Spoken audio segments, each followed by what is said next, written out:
Greetings, Internet. Today we're here with Tim of the Fernandina Beach Pinball Museum. Tim is going to give us a walkthrough video of the brand new museum that opened this week. Yep. Thank you, Cody, for coming. And yeah, we're very excited about our new pinball museum. The plan here is to provide Fernandina Beach an opportunity to enjoy some pinball machines that got too many to have in my house. And because Fernandina Beach has plenty of space, shopping space, we thought, well, we'll just move them out into the shopping center and give some folks a chance to play pinball and also keep my pinball machines running, which everybody knows that plays pinball understands that a machine that's not played goes down the hill fast. So Right. that's the whole idea here. So in addition to providing the opportunity for folks to play pinball, we also hope to provide maybe a little education because pinball industry is been in decline for a long time, although it's now coming back, but the designers and the technicians and all that are out there are getting older, about my age, and young folks aren't coming along. So what we're trying to do is maybe give some young folks an opportunity to see some new skills required that goes into these American-made, U.S.-made pinball machines, which is also important. So we have this area here in the front where we provide just a little bit of the education. We're not fully staffed, but we hope to have the ability to have a timeline to kind of show some of the history of pinball machines starting out in '33 here in the U.S. and going up to present day, which is brand new machines being announced every day. So once you've paid your entry fee, which is $14 for adults and $12 for children under 12, you get to come back and check out some of our pinball machines. We've got machines as old as 1953. Hope to have them even earlier, but not right now. And up until we got a relatively brand new machine of Game of Thrones. So we've got old EM machines and everything in between. I've been working on these machines for about 2 years. The very first machine I bought was actually a donation to a place here on Fernandina Beach called Barnabas, which was donated to be sold to charity, and I bought it. Got excited about the fact that here was an item that had all this technology built into it. I was able to fix it and get it back and running. That got me excited, so then I started buying more. All of a sudden I had a small house full of pinball machines, and I had a friend who delivered pinball machines to me that kept telling me that furniture was overrated. So they ended up going into the living room, into the den, and all of a sudden my wife saying, no more. So we ended up opening up this place. So hope that maybe you folks will get a chance to come out and check out my machines and help me keep them running.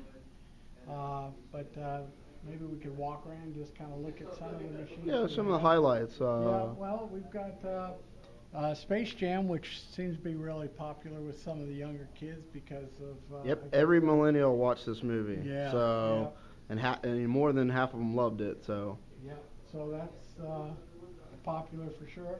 Of course, we got the Addams Family. Everybody's got to have an Addams Family. We also got the Twilight Zone on the other side. But here's the City Slicker, which is somewhat of an interesting machine. It was Bailey Midway Manufacturing's attempt to try to compete against video machines which allowed you to play one another simultaneously. This machine came out with this idea, and it actually had an extra position so that 2 players could play. That was in the prototype. When they went to production, they decided not to do that. Therefore, very limited production. This is one of 300 that were built. So yeah, it makes it a little bit more unique. Of course, here in Fernandina, we're known as the Island of the Pirates, and so one of the machines I don't yet have but planning to get is a Pirates of the Caribbean, but we also have Hook. And so Hook is one of the pirate themes that we have. We also have Black Rose, a pirate theme machine. So that's kind of what we're going to try to focus a little bit on that if we can. We've got Maverick. We've got Rescue 911, which the kids seem to like because it's got the helicopter that goes out and picks up the ball, and all the kids seem to like that a lot.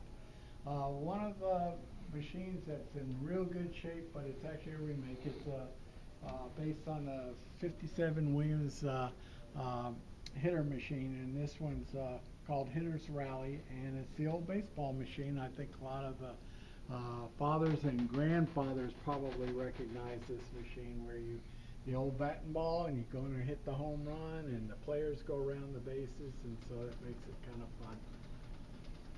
The next to this one actually is a machine that called North Star, and it's the Gottlieb machine that I actually bought because I had a friend asked me if I had a North Star, and I told him no, I didn't have one, and he was explaining to me that when he was growing up, that's what he loved to play, is North Star. And part of the reason he liked to play North Star is because it gave him free games. And this was one of the very first machines that used the special to award free games. And this one actually has two ways to do the special. So that's what made it unique. But anyway, about a week later, I ended up finding one and buying it. And he had to come over to my house and play this in my garage because he couldn't stand the idea of not being able to play North Star. And then actually my very first customer who came into the shop, that's the first machine, he went right to it. He's also had been playing North Star from years ago. Next to it is actually Al's Garage Band on World Tour. What makes this machine kind of unique is Alvin G. and Gottlieb, when he retired and sold his business to Premier, he built a hospital in Chicago.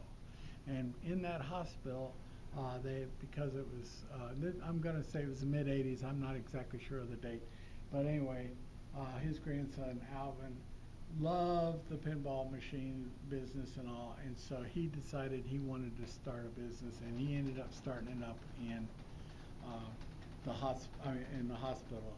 So this machine and other machines were built in the basement of a hospital in Chicago, Illinois. And of course, here's the Wizard. The Wizard's, of course, based on the rock opera Tommy, and based on the Who's song about the blind, deaf-blind, and dumb pinball player. So it's very popular here. Here's our Black Rose, and next to it, this is one of the the pirate theme. It's a good pirate theme. Yeah. It's a good pirate theme game. Yep. And this one's in excellent shape. Then we've got our Twilight Zone, of course, the most popular machine going. And our next to it is Starship Fruit Fruit. And this one's pretty well pimped out with lots of toys, bugs out there. Next to that one is the Simpson Pinball Party. And of course, it's the most, I guess, the deepest rule set, claimed to be the deepest rule set pinball machine out there. And then finally, our newest machine, which is Game of Thrones limited edition version with the topper, dragon topper. With the topper, yep. So we got. He flies around, flaps around. Exactly. And, so that's kind of lit speaker panels. Yeah, these games look.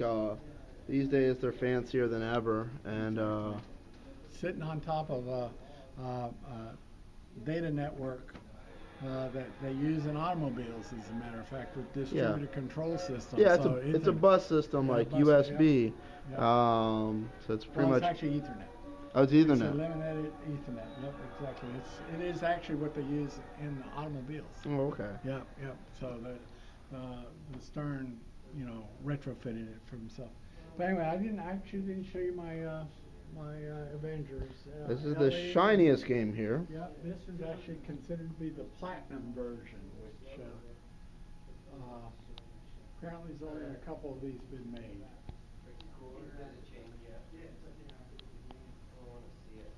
Really neat topper. And then in the future, what days are you open? Okay, we're open Wednesday through Sunday. On Wednesdays and Thursdays, it's 2 to 8. And on Friday, we're 2 to 9. Saturday, 12 to 9. And on Sunday, 12 to 6. And in the future, are you going to run tournaments? And yep. And also, we're looking to, as time goes on, adding more machines, rotating machines. And so we'll see. We've actually got a couple machines I'm working on in the back to try to get rolling. They're a little bit older EM machines, and we'll just see what we can do. Well, it's a good variety of lineup here. Some of these games, it's the only ones in the state, like Sharky Shootout, City Slicker. Obviously, City Slicker's one of the only ones in the world. There probably aren't even a handful of those on route. It's the only fire in the state. It's the only world tour that's on location in the state.